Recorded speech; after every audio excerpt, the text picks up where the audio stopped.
Alright guys, for today's video we're going to be taking a look at Skeletor from the Masters of the Universe 2000 series. Well, it's not exactly Skeletor, but you'll see in a second.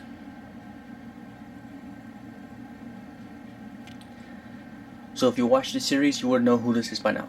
This is Keldor, which is Skeletor before his transformation. Let's do a quick rundown of each of these guys right here. This is the custom one I have. The head was made by a board member that I know. The body is Spin Blade Skeletor, and the body was grimed up to make it look like this body here. And the cape I put together real quick. This is the Keldor that I got in the mail from He-Man.org, since a few of them were given out to the message board after the Comic-Con, so a few board, which is also why this one doesn't have the sticker that says Chicago Comic-Con or San Diego Comic-Con. And here's the spare Keldor that I got just earlier today.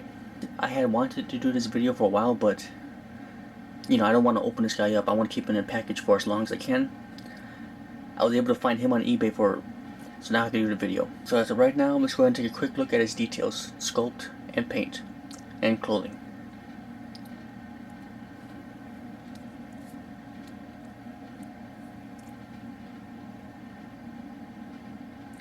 You can tell right now he's basically a skeleton. He's basically the Skeletor body, because he is. But they gave him that special kind of wash to make him look, make all the muscles stand out more.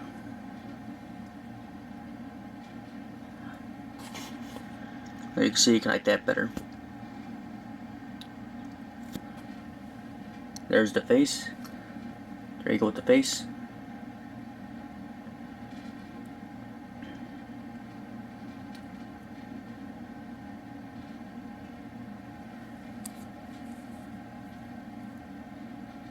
Overall, even though it's the same kind of body, it's a really good sculpt in it. All the details on the different parts of armor, the clothing, the body itself, is really good. Even the accessories. And while we're talking about that, let's take a look at his accessories. Comes with the staff,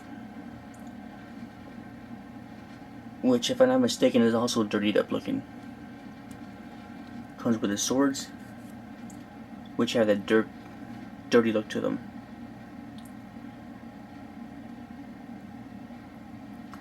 And this dirty look I really like it a lot because it makes it look more used instead of brand new stuff. The little vial of acid, which if you take a light to it, you see that it's see-through. Well, not see-through, but translucent. And then the main accessory parts that he has are his heads. What you've seen already is Keldor. To me, the best head right here. The burning face, which is Keldor here.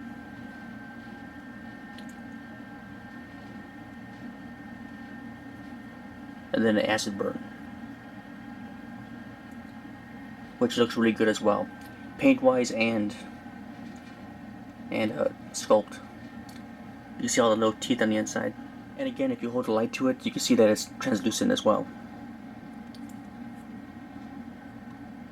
And then the last head is Skeletor, which is pretty much the exact same thing, except for I think they made it darker looking.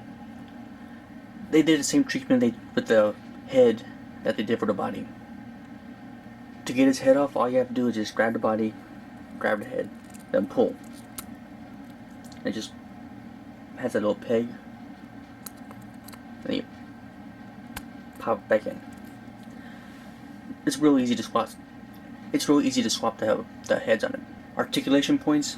He has the head, which all the way around, up and down, and all that. Depends what head you use, because Keldor's head restricted by the hair, Skeletor's head restricted by the hood, and the acid burn is pretty much free. Yeah, shoulders, which all the way around, side to side. Wrist. And this shoulder is a little bit funky because it's articulated, but because of the action feature, sometimes it doesn't hold a pose too well. Sometimes. He has waist, leg, also splits open, and that's it. So wrist, wrist, shoulder, shoulder, head, waist, legs, and that's it. This series of characters, the 2000 series, were pretty restricted on articulation compared to the newer stuff now. There's only like 2 ways to get this character, 3 ways if you remember. The first way is the first 2 ways are San Diego Comic-Con and Chicago Comic-Con. If you went to one of the conventions, then you had a chance of buying this character, and I believe they cost like $30 at the convention. The last way to pick him up, because the first 2 were the conventions. The third way to get him was if you happen to be a member of the He-Man, they were given a certain amount of characters, and those were distributed between the fans that wanted it, that couldn't make it to the convention. So what's the price range on them now? Because this character came out in like 2003, 2004, and he was $30 back then. So what does he cost now? It kind of depends, but usually they go for between $100 to $200, $250. So about $100 to $200. For me, I got mine for $30. Custom, so it's kind of varies in price. And this one ended up costing me about $67, $68. But that's because it was opened up. So I didn't get the box, and it was kind of covered in dust a little bit. But, just a quick cleanup, and everything was okay. No damage to the character, nothing's wrong with it. All the joints are still tight. Size comparison between him and another character. Since I don't have another 2000 character, available to measure up against right now, I'll just have to do the 2000 statue of Stinkor and the 2009 Keldor, or 2008 Keldor. So you can see he fits in fairly well with his own kind. But when you compare him to like a different line of the He-Man universe, he's out of scale. But they're also built different than the other ones too. To me, there's really no faults in this character. It's all really good. Of course, it's the same kind of body reuse, but they gave it that extra wash to it to make it look more, stand out more. All the muscles and stuff pop, just like the other characters. Articulation is good and tight. It's easy to remove the heads and swap them in and out, so it's really easy to do that. All the accessories it comes with are pretty good, even though most of them are rehashes. But the Keldor head and Asselburn head are great, and this is a nice little touch too, the little vial. And I almost forgot to mention the cape. The cape is pretty well made. It's not really cheap, but I have a feeling if you pull it too much, it might, tear it. But as of right now, I have no problems with it at all. So it's worth picking up? I would say yes. To me, he's my favorite character out of the 2000 series, so of course he's going to be, a must-buy for me. As you can see by these here and this guy here. That is, of course, if you can pick him up for a fairly cheap price, because I really don't think he's worth over, I don't know. Because I almost paid $100 for him as is.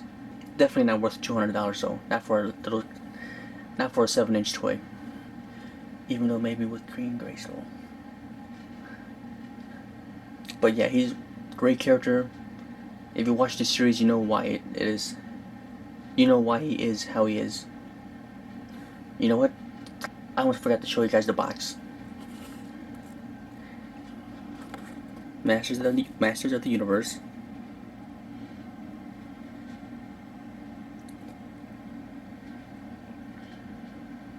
He's packaged with a vial in his hand already.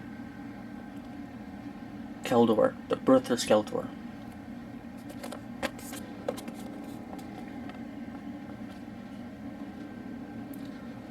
And of course you get the nice artwork on the back. Well, not artwork, but Photoshop type stuff.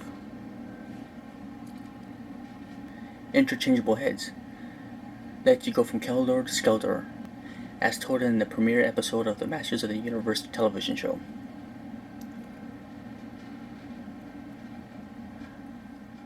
So yeah, he's a great character. The only faults I can think of is, he's not exactly show accurate. The cape's the wrong color. It should be purple. And he should have shoes on. Well, feet part of the boots instead of bare feet. And some silver in his hair, but I still like the character a whole lot. So yeah, pick him up if you can, if you have the extra money, if you're a fan. If you like Keldor, Skeletor, whatever, pick them up.